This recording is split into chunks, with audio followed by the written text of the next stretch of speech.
Merci. Régis Roy-Nicaud et ensuite Martine Carillon-Couvreur. Merci Madame la Présidente. Je voudrais tout d'abord me féliciter de l'annonce du ministre qu'il vient de nous faire de la création d'une boussole des droits et d'un portail unique information jeunesse. C'est une très bonne idée.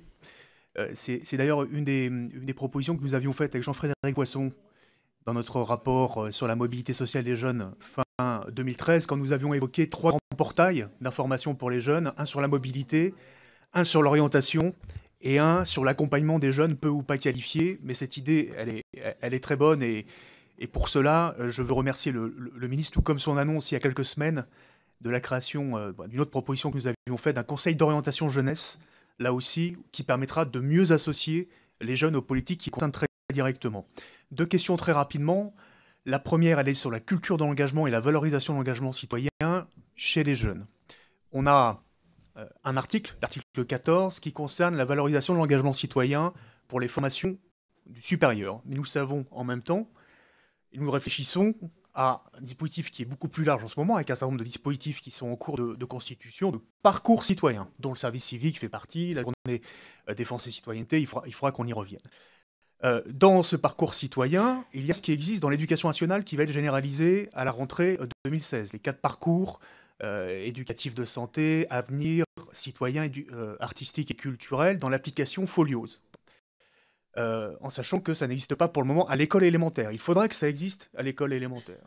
Parce qu'il y a des responsabilités qu'on exerce très tôt, délégués de classe, conseil municipal des jeunes, conseil municipal des enfants, des formations premiers secours qui sont déjà données, qui pourraient être répertoriées dans ce document, qu'il y a ensuite ce qu'avait annoncé le président de la République, le livret citoyen à l'âge de 16 ans, remis, là aussi, répertoriant un certain nombre d'engagements citoyens, et qu'il y a ce qu'il y a dans la loi travail, c'est-à-dire le compte d'engagement citoyen après 16 ans, avec des droits donnés, là aussi, dans le compte personnel d'activité.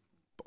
Est-ce qu'il n'y a pas moyen de réfléchir à un dispositif qui permettrait d'unifier l'ensemble de ces dispositifs dans un livret citoyen unique numérique, bien évidemment, puisqu'on est à l'ère du numérique, et qui permettrait, dès l'école, et après, juste tout au long de la vie, c'est-à-dire pas simplement, on ne s'arrête pas à l'enseignement supérieur, mais on valorise aussi les engagements d'adultes, notamment dans la vie associative, qui permettrait de mieux valoriser, d'avoir un outil, je pense, unique et unifié. Bon, il faut qu'on y réfléchisse et qu'on puisse en discuter au moment du projet de loi. Et je termine sur les comptes associatifs en déshérence, une idée que vous avez évoquée tout à l'heure dans votre intervention. Comme vous le savez, mes chers collègues, donc depuis la loi Eckert de 2014, aujourd'hui, les banques ont l'obligation de répertorier les comptes aujourd'hui qui sont en déshérence, inactifs, et notamment de publier les sommes en encours de ces comptes. Et au bout de 30 ans, s'ils ne sont pas réclamés, eh bien, ces sommes sont acquises à l'État. Il y a des comptes associatifs parmi ces comptes. Il y en a presque 1 million. Il y a 2,4 millions aujourd'hui de comptes répertoriés, et il n'y a que 1,3 ou 1,4 million d'associations actives. Bon, donc il y en a 1 million qui sont inactifs. Donc c'est énorme. Je ne sais pas quelles sont les sommes qui sont encore sur ces comptes inactifs associatifs, mais un rapport à la Cour des comptes récemment parle de 800 à 1000 euros sur les comptes inactifs des personnes physiques. Donc vous faites la multiplication, même si on récupère que 200 000, 300 000 à terme comptes inactifs et qu'on n'a que 500 ou 1000 euros, c'est plusieurs centaines de millions d'euros qui sont en jeu et dont on propose, avec beaucoup de collègues ici, d'affecter au fonds de développement de la vie associative. Alors, on ne pourra pas déposer, nous, un amendement au regard de l'article 40 qui permette un dispositif carré.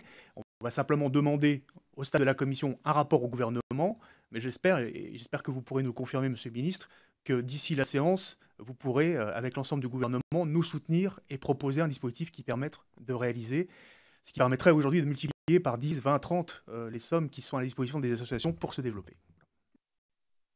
Merci. Alors, juste une seconde avant de passer la parole à Martine Carillon-Couvreur, je voudrais faire la liste encore de tous ceux qui se sont inscrits au cas où j'aurais oublié l'un d'entre vous. J'ai donc Jean-Louis Bricou, Brigitte Bourguignon, Audrey Linkenel, Marie-Françoise Bechtel et Razi Hamadi. C'est bon? Alors, je donne la parole